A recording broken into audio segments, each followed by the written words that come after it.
Natala na kuntani nga magtiglawas ang probinsya sang Negros Occidental sanday Bianca Isabel Celis, Kiana Marie Alagaban kag Mathea Given Efenio para sa Regional Athletics Meet sa probinsya sang Aklan sang Abril, pero wala ini nadayon bangod sang COVID-19 pandemic. Pero ila napusla ng ila training sa gymnastics sang sila ang nagpakigbahin sa International Rhythmic Online Competition nga gin-host sang Pungsod, Mexico.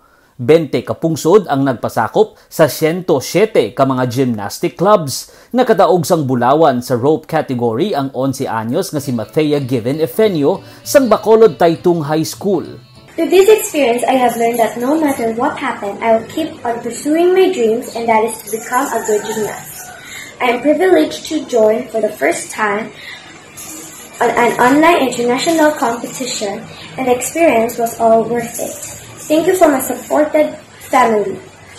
Nakakuha naman sang bronze sa rope category ang 13 anyos nga si Bianca Isabel Celis sang St. Scholastica's Academy, samtang sa upball category naman ang 16 anyos nga si Kiana Marie Alagaban sang Bacolod Taytong High School. Online competition is very new to me and is very tiring. I have no idea on what to expect knowing that I am carrying the Philippine flag. But above all these challenges, it was all worth it. Coming from the 6-month break is the challenge.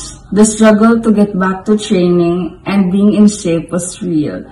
But with our coach's help and guidance, we were able to come up with the routine that's worthy of this medal. We hope to join more competitions like this because I need exposure and training in preparation for the national team.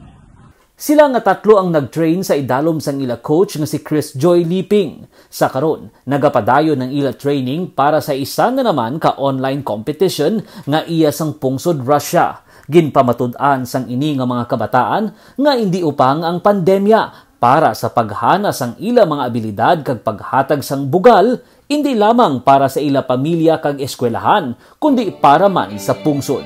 Marty Go para sa Digicast Negros.